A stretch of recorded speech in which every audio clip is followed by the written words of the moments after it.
Artificial intelligence systems are going to be an extension of our brains, the same way cars are an extension of our legs.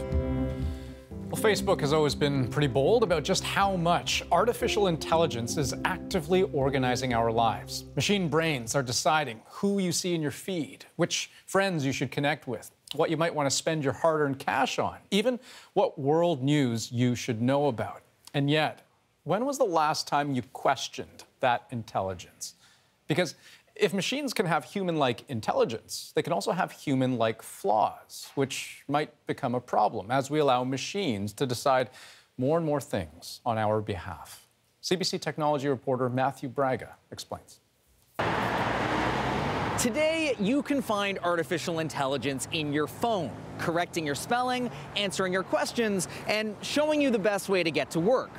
But AI is poised to help us make decisions that will have a much greater impact in our lives. There are judges using algorithms to decide who gets bail. You can find them used in healthcare and hiring and in schools. But there's still so much we don't know about how some of these AI systems work and why they make the decisions that they do. And some of the experts we spoke with want that to change. And we're seeing lots of evidence that, left alone, that these technologies can be really harmful. And I think it's really trying to make sure that we never lose sight that these are political, these are social technologies that have widespread implications. Think of it this way. As decisions are increasingly being made for us by unseen and inscrutable algorithms, how do we know if those decisions are the right ones? How do we know if those decisions are both accurate and fair? Over the last few years, civil society has gotten very concerned about the effects and impact of algorithmic systems, and particularly the risk of bias and all these other things. And so we have an increasing call to make systems unbiased or more fair or more transparent. But one of the big challenges in this space is how do you actually do that in practice? These programs are increasingly making decisions that have real effects on human beings.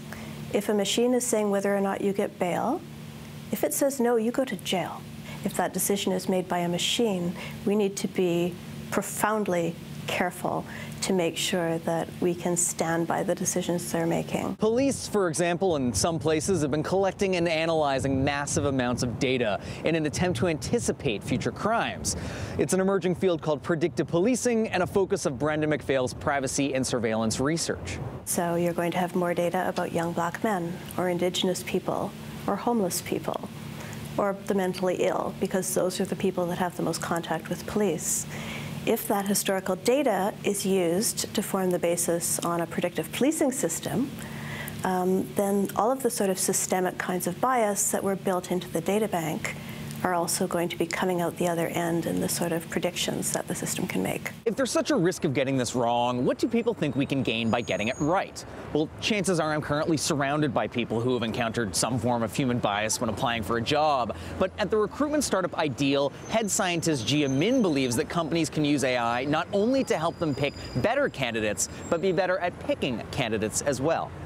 I did see a survey of people, and they were asked, how do you feel about an algorithm being used to hire? And the #1 reason why people were for it was because they believe it's would be more fair and less biased than using humans. So, that potential and that hope is there. So I think we have to show the outcomes and we have to show results in terms of sort of justifying their hope that there is actually a better way and this technology can lead us to some better outcomes. Sharad Goel, an assistant professor at Stanford University, has been thinking about these outcomes in the judicial system. Like Gia Min, he believes that AI actually has the potential to do a lot of good, but only if we're thinking critically about where we're using it, how we're using it, and the types of decisions we're asking it to make. My worry is that when we call algorithms biased, then it evokes this gut reaction that says, well, let's get rid of algorithms altogether. And my sense is this is an overreaction, that many of the people that we're worried that algorithms are going to hurt, in fact, it would be hurt even more if we just throw out the algorithm altogether. We all agree that we want to make better decisions. We want to make more equitable decisions. And algorithms have a role to play in that. I think that there really is an opportunity, as we've had for technology since time eternal, to have these kind of conversations, to convene different stakeholders, to make sure that what we're doing and how we're building this new economy is working in everybody's benefit. And Matthew Braga joins us now. So Matt, how do you actually stamp out bias if machines have to get their data from somewhere, right? And that's going to be us. I mean, it's certainly a tricky question. I mean, one area that a lot of people are looking at is the data. Where are we getting the data from? What sort of groups does the data depict? What data are we including? What are we leaving out? Really thinking harder about how we're building these systems. And then what goes hand in hand with that as well is looking at the teams that are actually building these systems. How diverse are these teams? Are we accounting for, a range of genders, a range of backgrounds as well, to make sure that we're thinking about all of the people that these systems are going to affect? Right. So then can we actually get to a point where we can trust AI decision-making? Because I think of humans, we're really good at making decisions on a case-by-case basis, even ignoring data when need be. So is AI going there? I mean, I think this is one of the reasons why people want to have these discussions now, right, before we get to that point, so that we're actually thinking about how we're putting these systems together. And that's where a lot of the calls for sort of transparency come into it, for more scrutiny, for just trying to get a better sense of how we're putting these systems together so that we can try to build them right now before they pervade all parts of our day-to-day lives. Well, it is a complex question, to be sure. Matthew Braga, thanks for joining us. Thanks, Andrew.